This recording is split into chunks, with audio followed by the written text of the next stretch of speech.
This is lesson 8.2, volume of a solid revolution. We're looking at disks and washers.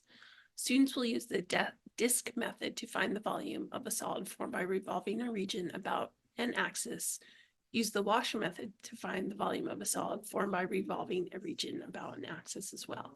So the difference between those two things is disks are solid all the way through, and washers are going to have a hole in them. So the washers that they're talking about are the ones that go with nuts and bolts. When you build things, put them together. So we're going to consider a region that is bounded by the graph of the function y equals f of x that is continuous and non-negative on the interval from a to b. The x-axis, the lines x equals a and x equals b. Suppose the region is revolved about the x-axis. The result is a solid revolution. So when you look at these, here's where my little stick figure would be. This stick figure, its feet stay on the axis of revolution and it gets spun around and around and around. And then you get this solid shape made up of all of these disks stacked together. They're pretty cool. So here's our formula. The volume of solid of a revolution using the disk method. If a function f is continuous and non-negative on a closed interval from a to b, then the volume v of the solid of revolution obtained by revolving the region bounded by the graph of f, the x-axis, and the lines x equals a and x equals b about the x-axis is the volume is equal to pi from a to b f of x squared dx. And where does that come from? So volume of a cylinder, three-dimensional cylinder, is pi r squared h. Pi moves to the front. R squared is really the f of x squared. And the h, that's the dx, or if we tilt it on its side, it's the dy. So let's look at example 1. Find the volume of the solid of revolution generated by revolving the region bounded by the graph of y equals the square root of x, the x-axis, and x equals 5 about the x-axis. So you know I like to use different colors here. So here's y equals the square root of x. The x-axis is down here. This has a line of y equals 0. And we're also using the line x equals 5. This is x equals 5. Our slices are vertical. So if they're vertical slices, we know it's a dx problem. We also know that our stick figure is standing up. Okay. So if we talk about the formula, the volume is pi from a to b f of x squared dx. Well, when you look at this, let's talk about a and b. Here's pi. A is going to be 0, b is going to be 5. The function, this is where we're doing head minus feet again. So the head is at square root of x, and the feet are at 0. And we have to square this entire quantity, and it's a dx problem. You will see me writing out all the pieces, the top and the bottom, because it doesn't always have to spin around the x-axis or the y-axis. It could be a different number there. So I just want to get used to knowing where's the head, where's the feet. So our stick figure rotates around that axis, and some are tall and some are short. And this is what it looks like here. And when you rotate those, you get kind of this bullet shape. So remember, you have an infinite number of cylinders there. If we're going to solve this, leave your pi in the front from 0 to 5. The square root of x squared is really just x dx. This one's pretty easy to solve. X squared over 2 between 0 and 5. So what do we got? 25 over 2 times the pi. And that's your volume. You don't have to say units cubed or anything like that. Just 25 over 2. Let me double check.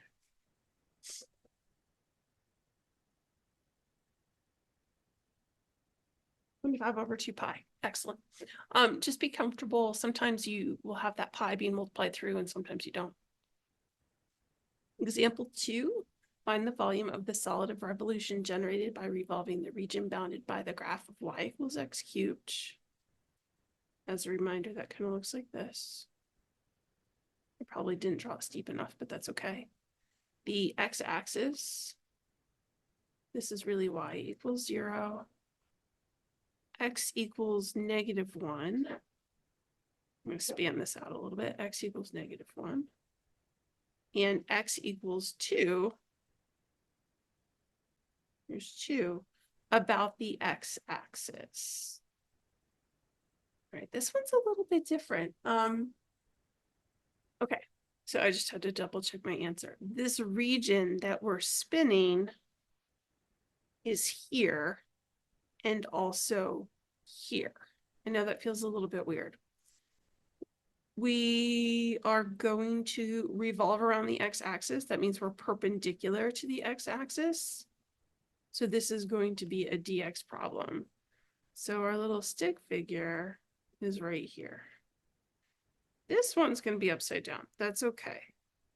Because both of them will spin. They're going to spin. It's one revolution.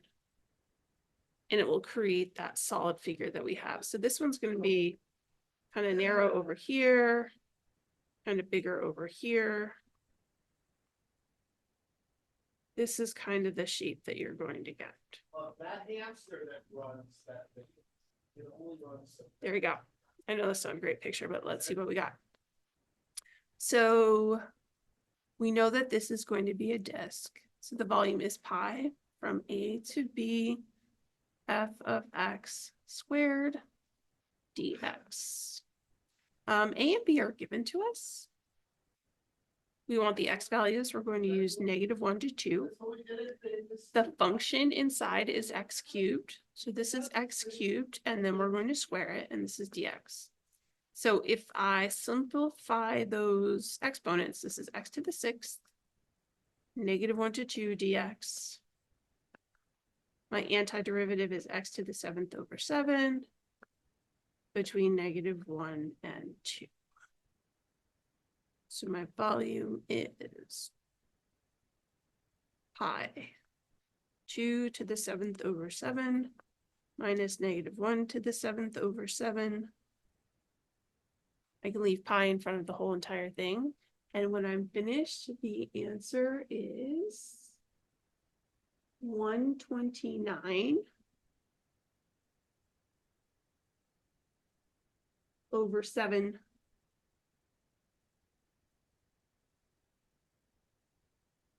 (129 over 7 pi. And they say cubic units in our book, but I've never seen anybody really ask for that. Okay. Cool. Let's look at example 3. Find the volume of the solid of revolution called Gabriel's horn. This is a specific one. Generated by revolving the region bounded by the graph of 1 over x and the x-axis to the right of 1 about the x-axis. This one's got a little extra twist to it. The graph of 1 over x looks like this. The x-axis is down here. That has the line y equals 0. And to the right of 1, this one's a little vague. So here's 1, x equals 1. And we're revolving around the x-axis. I don't think I put that in my last picture. So the region that we're looking at is this region. If we want our stick figure, he's still inside, he or she, standing up. Head and feet, tall to short. So this is one of those math things that's well known everywhere. This one's called Gabriel's horn. So my volume is pi from A to B. My function, f of x squared dx. So here's pi. Now A, I think we can probably figure that out. That's where the slices start. That's over here at 1. But where do they end? Never told you. This keeps going forever and ever and ever, Gabriel's horn. So this is infinity. The function I have inside is 1 over x, the quantity squared, dx. Now, this goes back to improper integrals at the end of unit 6, that 6b. So we have infinity as one of the boundaries. Sometimes we get an answer, sometimes we get infinity and say that it diverges. I'm feeling we're going to get an answer here. So let's say that the volume is the limit as n approaches infinity from 1 to n, 1 over x squared dx. We can integrate 1 over x squared, right? That's x to the negative 2. Let's just jot that on the side over here, x to the negative 2 dx. So when we integrate, it's x to the negative 1 divided by negative 1 between 1 and n. This is still a limit problem.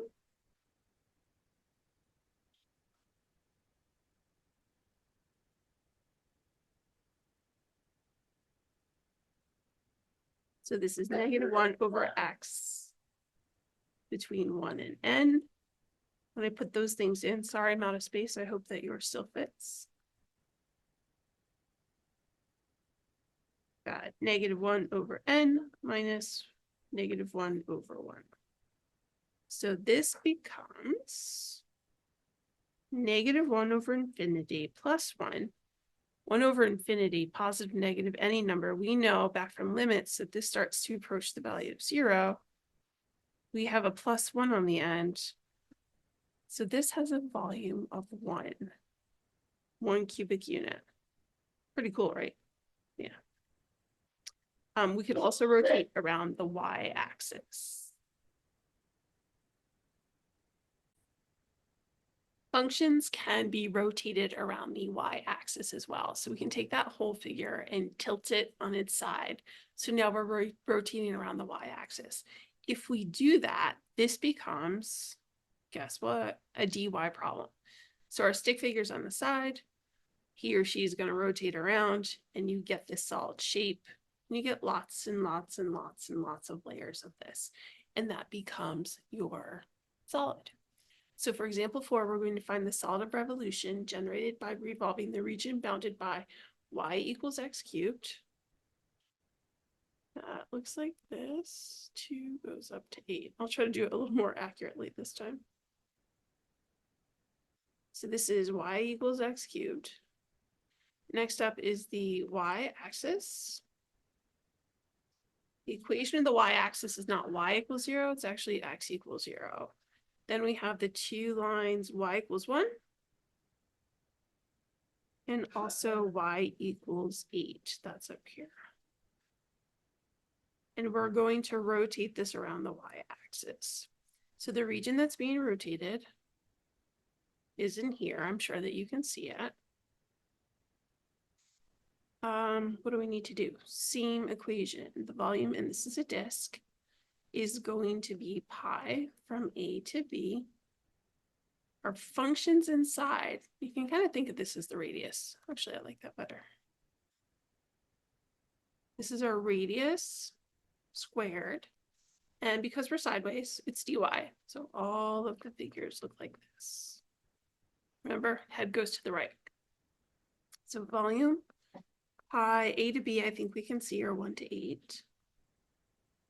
Your radius squared. So the radius is the height of the stick figure. The radius for a disk washer problem is the height of the stick figure. I know that was different when we did volume by slicing. So the entire radius. There you go, 1 stick figure. So in this case, we don't want to call it x cubed, right? Because that's the x name of it. So we need to switch it around. So we're going to come up here and solve for x. X is going to be the cube root of y. That's the height. So my radius is the cube root of y. That's where the head is. And then where are the feet? The feet are at x equals 0. So cube root of y minus 0 squared. And then this is a dy problem. So if we had to solve this by hand, you do want to square that. This is an 8. So the cube root of y squared Just to remind you, this gets written as an exponent. It's a rational exponent. It's 2/3. And so what we do next is add 1 to the exponent. So this becomes 5/3 divided by 5/3, which is multiplied by 3/5. Here's a 1, here's an 8. So this is 3/5 pi. 8 to the 5/3. I pulled out this divide by 5/3. That's in the front. Minus 1 to the 5/3. So we've got 3/5 pi. The cube root of 8 is 2. 2 to the 5th is 8, 16, 32. Minus 1. So I've got 3 times 31 over 5 pi. So 93 pi over 5. Let me just double check that. And yep, that's what the textbook got as well. Excellent. Here's the whole thing if you need the screenshot. Okay. Now, what if the solid to be rotating is not touching the axis of rotation? And that's what happens here. You have this gap, this empty space in the middle. And when you do that, you get an open inside. So this is going to be our washer problem or a donut, something like that. You've got the outside, you've got the inside. So using the washer method, we have 2 functions this time. We have y and g on the closed interval. So a lot of books also call this big R squared minus little r squared, where capital R is the outer radius.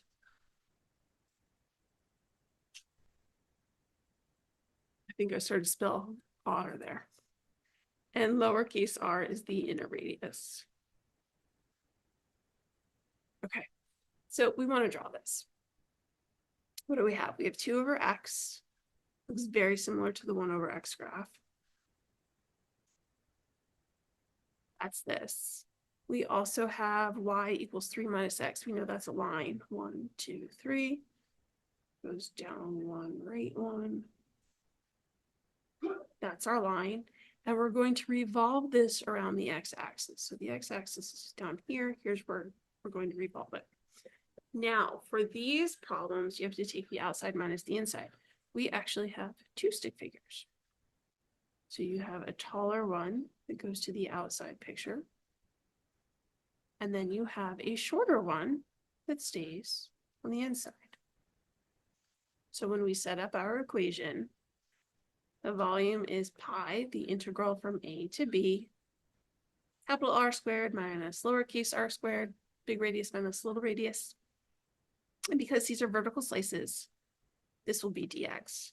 Now, my picture's not very accurate, so in order to come up with a and b, we have to set both equations, both functions equal to each other. So 2 over x is equal to 3 minus x. I'm going to multiply everything by x because fractions can be annoying. So x squared minus 3x plus 2. And then this will factor. We're good with that. So x equals 1 and x equals 2. So on my poorly drawn graph, we intersect over here at 2. And we also intersect at 1. X equals, by the way, x equals 1 and x equals 2. So those become the boundaries. 1 to 2. Now, the outside radius in this picture is kind of this teal one. So head minus feet, the head's at the line, which is 3 minus x, quantity squared, minus. So we're squaring them separately, not the entire thing together. And yes, you have to square them first before you subtract them. And then the radius, the little radius, is the blue curve. So this one is 2 over x quantity squared. All right, there's our setup. Where does this come from? I didn't really talk about that. Here's a quick version. So if you have the cylinder, right, here's my outside cylinder. The volume is 1/2 pi capital R squared. And then if you have this little cylinder inside, this one's looking like a toilet paper roll. If you subtract out the toilet paper roll, volume equals 1/2 pi little r squared. They have the same height, we still use pi. So if I have subtract in between here, I'm just going to get rid of those. Make this a minus sign. Pretend it's all in one line. I can now factor out the 1/2 in pi. So 1/2. Why am I doing 1/2? It's not 1/2, is it? It's pi r squared h.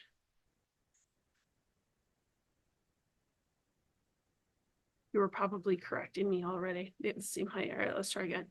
So factor out the pi, factor out the h, capital R squared minus lowercase r squared. Here's your pi.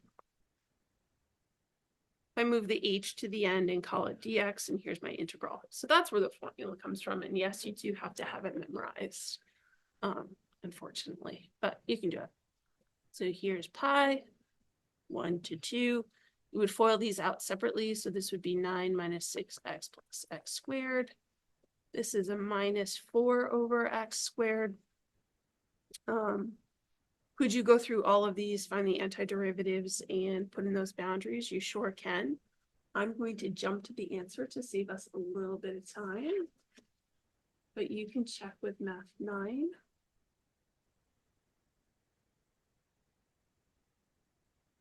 I get pi over 3. So if you take all those pieces together, you should get pi over 3. As a decimal, that would be just a little bit bigger than 1 because you got 3.14 divided by 3. All right, 3 more here. Let's see how many we can get done. Find the volume bounded by y equals 2x up to right 1. Y equals x squared. That's a parabola.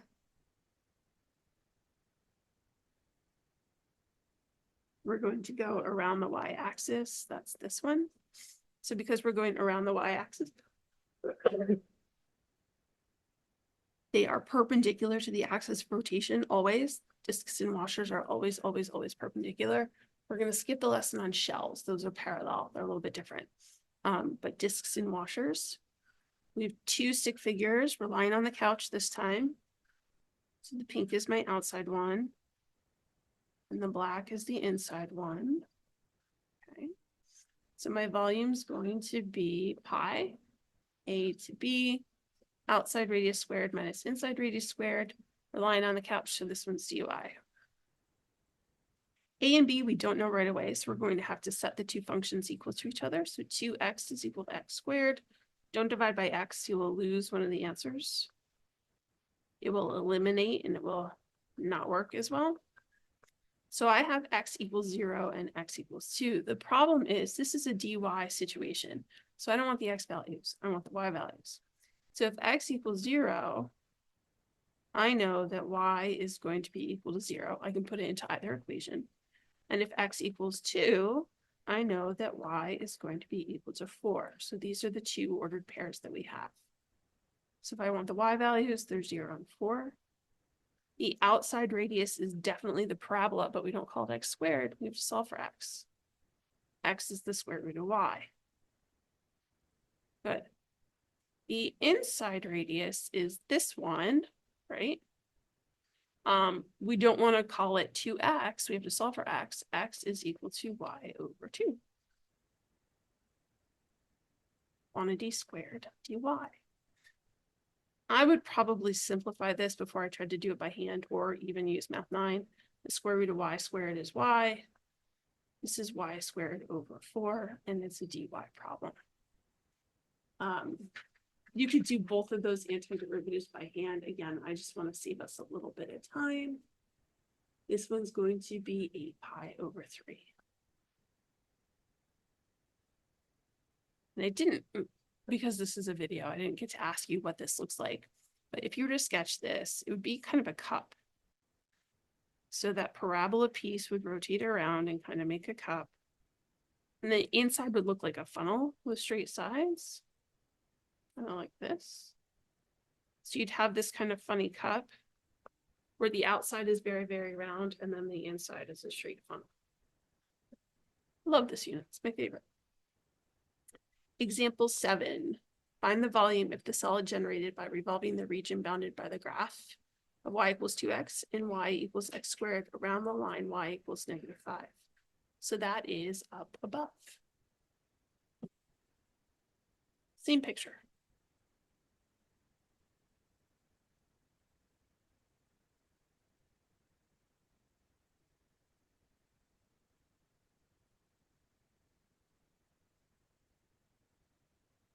Didn't sheet in our area that's rotating. Now the line y equals -5. It's y equals, so it's horizontal. It's actually down here.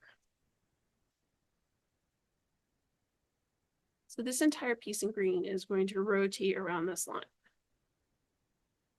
So this is coming around, this is coming around. We still have two stick figures.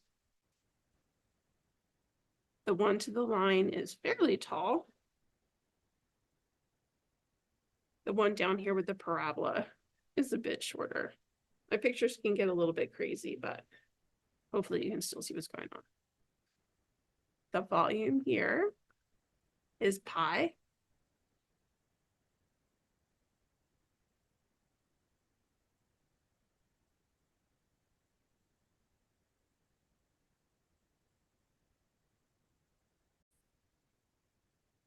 So we have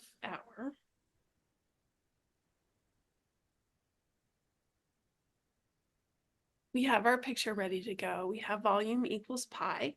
We need to talk about the boundaries again where they intersect, but guess what? We're going to use the values from up above. This time we want the x coordinates. Because our stick figures are vertical, this is a dx problem. So we go from 0 to 2. Now, this is kind of what I've been prepping us for when we're not rotating around one of the axes. So if I look at the taller stick figure, that's on the outside. The head is at 2x. But the feet are at -5. So we have to subtract head minus feet. And then we have to subtract, I'm going to do it again, the shorter friend. The head of the shorter friend is at x squared. Down here, we're at x squared. Minus, where are the feet? At -5. And we square this whole quantity. So if we clean this up a little bit, we're going from 0 to 2. I know minus and negative is plus, so this is 2x plus 5 quantity squared minus x squared plus 5 quantity squared dx. You will notice that the axis of rotation gets used in both. If you were going to calculate this by hand, we know that we have to FOIL all of this out.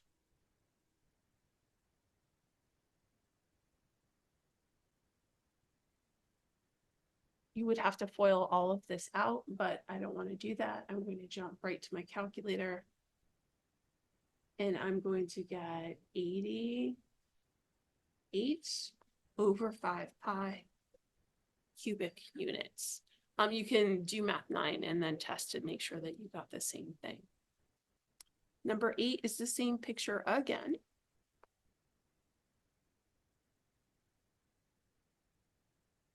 X squared. Here's y equals 2x. Just as a reminder, they intersect at 0, 0 and 2, 4. I know that we're going to need those. We want to find the volume created by generating this piece around the line x equals 2.